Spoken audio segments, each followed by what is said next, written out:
के साजे निवाजी प्यारे प्यारे साथ संगत जी, प्यार और सत्कार से कहना धन निरंकार जी।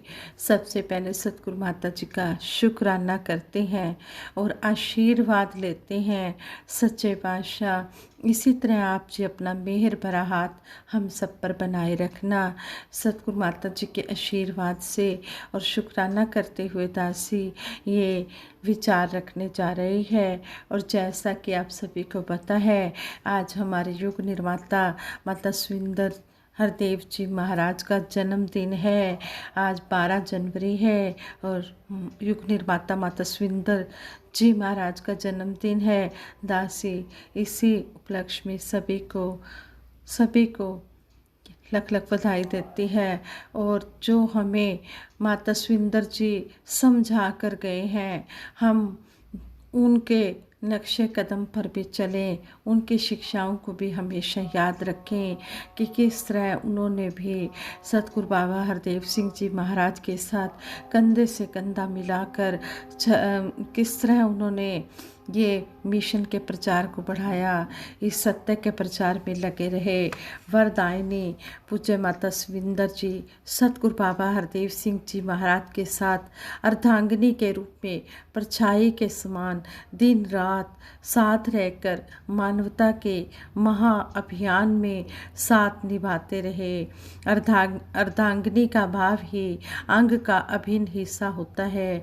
पूज्य माता जी स्वयं को सतगुरु बाबा हरदेव सिंह जी महाराज की शिक्षाओं के अनुसार ढालने में लगे रहते। एक बार पूज्य माता जी कुछ अन्य श्रद्धालु बहनों के साथ किसी मॉल में पहुँचे तो वहाँ उपस्थित अन्य भगत माता सुंदर जी के चरणों में नमस्कार करने लगे। वहाँ मौजूद अन्य सज्जनों ने उन्हें आपस में चरण स्पर्श करते देख जिज्ञासा वश पूछा, आप लोग किसे मानते हैं, आपकी आस्था क्या है?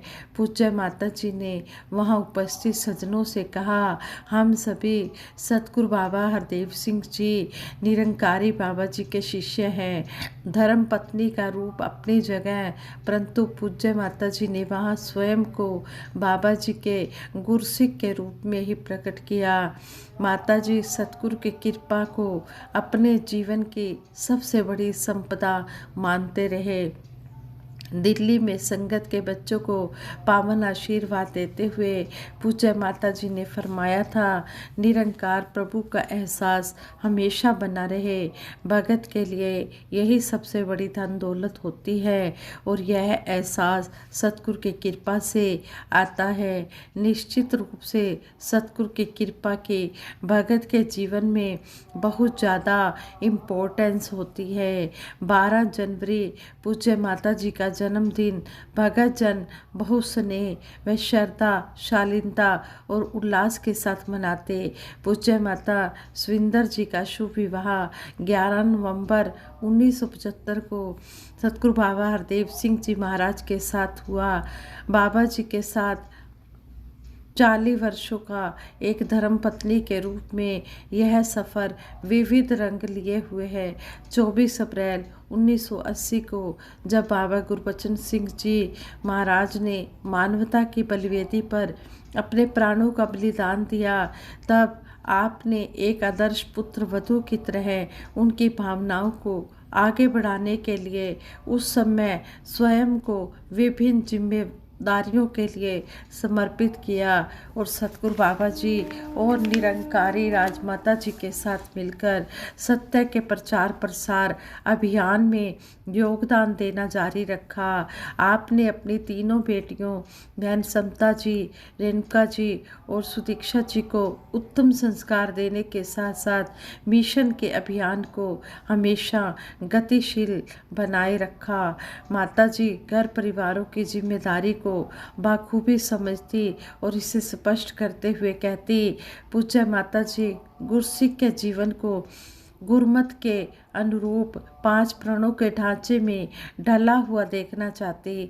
वे कहते किसी के खाने पीने पहनने पर टीका टिप्पणी नहीं करनी है, लेकिन ऐसा भी न हो कि 5 प्रणों को ही रक्षा कवच बना लो कि 5 प्रणों में ऐसा तो नहीं कहा गया है तो हम ऐसा तो कर ही सकते हैं। माता जी कहते सत्संग में पहनावे का भी पूरा ध्यान रखें। शालीनता वाले कपड़े पहनना सुंदर लगता है।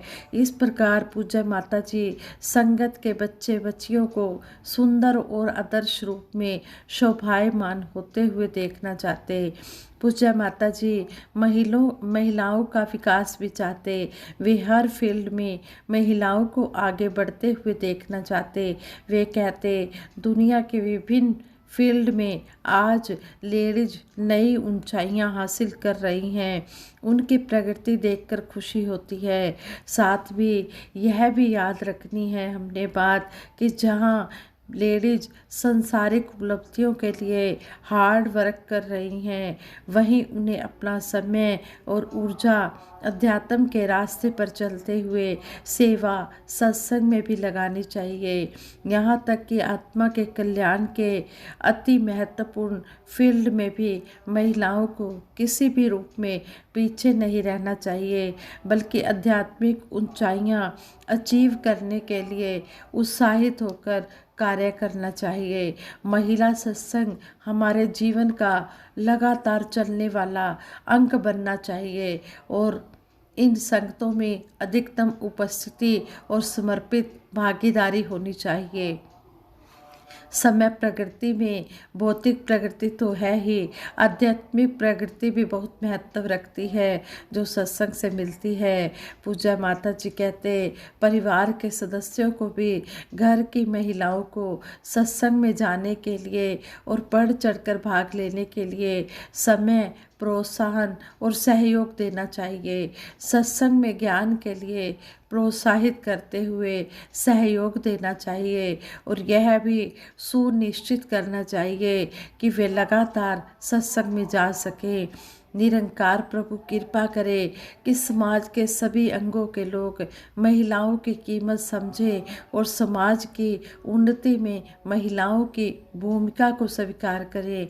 पुरुषों को महिलाओं के योगदान और समाज में उनकी महत्ता के पहलुओं का आदर करना चाहिए और उनके साथ सम्मानपूर्ण व्यवहार करना चाहिए। महिला सशक्तिकरण के महत्व को समझना समाज के हर वर्ग की आवश्यकता व जिम्मेदारी है। यह सभी के लिए जरूरी है, इसलिए यह हर एक की जिम्मेदारी भी है। महिलाओं का यह सशक्तिकरण व्यक्तिगत, सामाजिक और आध्यात्मिक स्तर पर होना चाहिए। गुरसिक गुरु की समीपता चाहता है, यह समीपता बाधा रहित होनी चाहिए।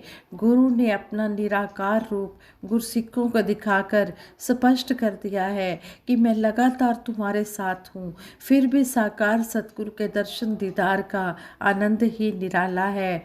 इसे स्पष्ट करते हुए पूज्य माता जी कहते हैं समीप रहने वालों को सतगुरु से कुछ समय के लिए भी दूर रहना असहनीय हो जाता है, लेकिन ऐसी कितनी ही बहनें हैं, कितने ही महापुरुष हैं जिन्हें वर्षों वर्षों सतगुरु के दर्शन नहीं हो पाते हैं। एक बहन को पहली बार जब सतगुरु बाबा जी के दर्शन करने का सौभाग्य मिला तो उससे पूछा कि ज्ञान कब लिया था, तो उत्तर मिला कि ज्ञान तो 30 वर्ष पहले लिया था, लेकिन बाबा जी के दर्शन आज हो रहे हैं। सतगुरु निरंकार के अंग संग होने का एहसास ऐसे भक्तों को उदास होने से बचाए रखता है। सतगुरु माता जी सुदीक्षा जी महाराज के चरणों में यही अरदास है कि सच्चे पातशाह जो हमें माता सुविंदर जी समझा कर गए हैं, हम उन बातों को अपने जीवन में ढालते रहे और भक्ति के रास्ते पर चलते हुए भक्ति का आनंद ले, अपने जीवन का आनंद ले। भक्ति लोग की अचे न समझे, रब नू पाना भक्ति है। प्रभु को पाना वहम भुलेखों को छोड़कर गुरु रिझाने से संभव होता है। सतगुरु की कृपा से जब महात्मा सुरेश कुमार जी, जो बिहार के महात्मा हैं, इनको जब ब्रह्म ज्ञान की दात मिली, तब सतगुरु के उपकारों से मन भर आया और हमेशा सतगुरु के चरणों में ध्यान लगा रहने लगा। तो ये महात्मा हमेशा यही सोचा करते थे कि शबरी के बेर और सुदामा के तंदुल परवान करने वाले साकार सतगुरु के दर्शन कब होंगे और कब उनके चरणों में शीश रखकर अरदास प्रार्थना कर सकूंगा। कहते हैं कि कई साल पहले की बात है। उस समय ये महात्मा पनवेल के नावड़े गांव में रहते थे। तभी इनको यह शुभ सूचना मिली कि सतगुरु बाबा हरदेव सिंह जी महाराज और पूज्य माता सविंदर जी का शुभ आगमन थाने जिले के डोबीवली के खेड़े गांव रेती बंदर में होने जा रहा है, जहां भव्य सत्संग का आयोजन किया जा रहा है। मन सतगुरु के पावन दर्शनों की खुशी से भर गया। संतों भक्तों के द्वारा इस महात्मा को यह बात मालूम थी कि गुरु के दर्शन का बहुत बड़ा फल होता है। यह मन को पवित्र बनाता है, मैले मन को धोकर निर्मल कर देता है। गुरु दर्शनों की अभिलाषा आज पूरी होगी। यह सोच सोचकर दिल की खुशी उमड़ उमड़ कर आंखों और चेहरे से स्पष्ट हो रही थी। सियोंग से एक महात्मा जी मिल गए, जो अपने स्कूटर से बाबा जी के दर्शनों के लिए जा रहे थे। सतगुरु की कृपा से उन्होंने इस महात्मा को अपने स्कूटर पर बैठाकर सत्संग स्थल पहुंचा दिया। वहां गीतों, भजनों, विचारों का दौर चल रहा था। महात्मा जन गुरु की प्रशंसा पूरे मन से, लगन से कर रहे थे और ये महात्मा सत्संग में बैठकर पावन वचनों को सुनकर आनंदित हो रहे थे। कुछ समय बाद महात्मा नमस्कार की लाइनों में लगकर आगे बढ़ने लगे और शीघ्र ही बाबा जी के चरणों में शीश रखकर आशीर्वाद प्राप्त करने में ये महात्मा सफल हुए। ऐसा लग रहा था मानो दोनों जहान की खुशी दामन में सिमट आई हो। पॉकेट में हाथ डालकर उस समय जो भी माया थी उसे सतगुरु के चरणों में अर्पित कर दिया और नमस्कार करके फिर सत्संग में बैठकर सत्संग का आनंद लेने लगे। संगत में बैठे बैठे बार बार महात्मा का मन कर रहा था कि पूजा माता जी के चरणों में भी नमस्कार कर पाता तो बहुत अच्छा होता, इससे और ज़्यादा खुशी मिलती। जिन महात्मा के साथ उनके स्कूटर पर बैठकर आए थे, वो वापस जाने के लिए तैयार हुए तो इस महात्मा से पूछा कि मैं घर जा रहा हूँ, आपको चलना हो तो चलो, आपको छोड़ते हुए घर चला जाऊँगा। ये महात्मा का मन नहीं मान रहा था। बार बार यही ध्यान आ रहा था कि बाबा जी को तो नमस्कार कर ली है, पूजा माता जी के चरणों में भी नमस्कार कर लेता तो बहुत अच्छा होता। यह भाव मन में बहुत गहरा उतर गया और इस महात्मा ने उन महापुरुषों से कहा, भाई साहब जी आप जाओ, दास कुछ देर रुक कर आएगा। महात्मा जी चले गए। कुछ देर बाद अवसर मिला तो ये महात्मा पूज्य माता जी के चरणों में गए और वहाँ पर अपना सिर झुका दिया। जब सिर ऊपर उठाया तो पूज्य माता जी मुस्कुराती हुई कुछ माया इस महात्मा के हाथ में थमाकर बोली, वापस जाने के लिए माया तो चाहिए। इस महात्मा को याद आया कि दास की पॉकेट में जो भी माया थी उसे तो दास पहले ही नमस्कार कर चुका था, क्योंकि आने जाने के किराए आदि की तो चिंता ही नहीं थी, क्योंकि महापुरुषों के स्कूटर पर आया था और उनके साथ ही वापस जाना था। लेकिन गुरु दर्शन का सुरूर इस कदर मन पर छाया था कि यह ध्यान ही नहीं रहा कि घर वापस जाने के लिए पॉकेट में किराए तक की माया नहीं है। स्कूटर वाले महात्माओं को भी मैंने खुद ही कह दिया कि आप जाओ, दास आ जाएगा। अब उन्हें यह भी पता नहीं था कि दास के पास कितने रुपए हैं। दास माता सुविंदर जी का आशीर्वाद लेकर आगे बढ़ा तो आंखों से झरझर आंसू बहने लगे कि अंतर्यामी प्रभु ने मेरी किस प्रकार बिगड़ी बात बना दी। आगे जाकर मुट्ठी खोली तो उसमें काफ़ी माया थी, जो वापस जाने के किराए से भी कहीं अधिक थी। आज कई सालों बाद भी उस दिन का एक एक पल जब दास को याद आता है कि बाबा जी के दर्शनों ने किस तरह उस दिन निहाल किया और किस तरह उस दिन पूज्य माता सविंदर जी ने माया करके भी अपने भगत को कोई कमी नहीं रहने दी। सतगुरु की कृपा ने आगे जीवन में कभी कोई परेशानी नहीं आने दी। सतगुरु माता सुदीक्षा जी महाराज के चरणों में यही अरदास है कि गुरु दर्शनों की यह प्यास हमेशा बनी रहे और पूरे अकीदे विश्वास के साथ गुरुमत में रहकर अंतिम श्वासों तक गुरु के चरणों में तोड़ निभाए। और जो माता सविंदर जी महाराज हमें सिखा कर गए हैं, उन शिक्षाओं को भी हम जीवन भर अपने जीवन में ढालते रहे, अंतिम श्वास तक अपने जीवन में ढालते रहे। माता सविंदर जी ने एक बार अपने विचारों में समझाया कि एक गैस के गुब्बारे को अगर हम कमरे में छोड़ें तो वह छत तक ही सीमित रह जाता है, और दूसरी ओर अगर खुले आसमान में खुले आंगन में उसको छोड़े तो वो आसमान की ऊंचाइयों को छूना शुरू कर देता है। ज्ञान के बाद इसी प्रकार से अगर हम ज्ञान पर पूरी तरह चलते हैं, हमारे कर्म ज्ञान के अनुसार होते हैं, तो वो महापुरुष आसमान की ऊंचाइयों तक उड़ पाता है। दूसरी ओर जो ज्ञान लेने के बाद अपनी मनमानियों और अपने अहम को पहल देते हैं, वो कमरे के गुब्बारे की तरह छत तक ही सीमित रह जाते हैं, वे ऊंचाइयों तक नहीं छू पाते। साथ संगत जी, अक्सर हमें यही प्रेरणा मिलती है कि हमने बाहर के लोगों को उन्हें सत्संग में लेकर आना है, प्रेरणा देकर लाना भी चाहिए, उनको निरंकार के साथ जोड़ना भी चाहिए। और वो आते हैं मिशन की सिखलाई से, सतगुरु की सिखलाई से प्रभावित होकर वो आते हैं, मिशन के साथ जुड़ते भी हैं।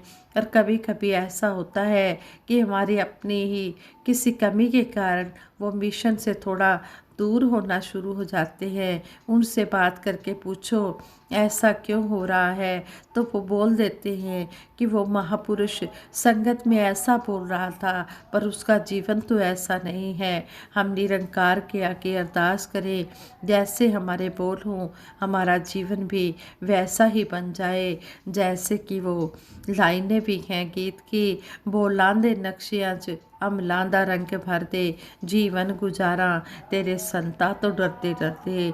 इस तरह हम जो भी बोल बोले उनको अपने जीवन में धारण करें, और हमेशा हम संसारिक काम करते हुए सेवा सिमरन सत्संग को ही महत्व दें। और ज्ञान ले लेना ही काफ़ी नहीं होता, ज्ञान लेने के बाद उस पर चलना भी ज़रूरी है। मिशन और इस ज्ञान की सिखलाई के मुताबिक संत महापुरुष कभी भी किसी में कोई अवगुण नहीं ढूंढते, गलतियां नहीं ढूंढते, उनके गुण ही हमेशा देखते हैं और सबसे प्रीत प्यार नम्रता से पेश आते हैं। ना कोई वैरी ना ही बेगाना, सगल संग हमको बनाई। उनके दिल में सबके लिए यही एक भाईचारे की भावना होती है। जिस तरह हमें अक्सर एग्जाम्पल भी परम ममता में राजमाता जी भी देते और बाबा जी भी देते कि एक शक्कर की बोरी होती है, उसको हम कहीं से भी सुआ लगाए तो उसमें से शक्कर ही निकलती है। ऐसे ही मिठास वाला संतों का जीवन होता है। हम निरंकार से अरदास करें कि ऐसा मिठास वाला जीवन हमेशा सबका ही बना रहे, और प्रीत प्यार नम्रता से सेवा सिमरन सत्संग करते हुए मिठास से हम ज्ञान के रास्ते पर और ऊंचाइयों की ओर खुद भी बढ़ते रहे और सभी को प्रेरणा दे सके। इस प्रकार हमारा जीवन प्रेरणा देने वाला बन जाए और हम चलते फिरते प्रचारक बन जाएं, पूजा स्थल बन जाए, और हम हमेशा इस तरह ज्ञान को घर घर बांटे ताकि ये ब्रह्म ज्ञान जन जन तक पहुँच जाए, कोई भी इस ब्रह्म ज्ञान से वंचित ना रह पाए। हमने अपने कर्मों के अनुसार, ज्ञान के अनुसार हमने कर्म करने हैं और फिर हमने पहले इन पर चलना है, फिर दूसरों को प्रेरणा देकर उन्हें भी इस मिशन के साथ जोड़ना है। बोलां दे नक्शियाज अमलां दा रंग भर दे, जीवन गुजारा तेरे संता तो डरते डरते। साथ संगत जी प्यार से कहना, धन निरंकार जी।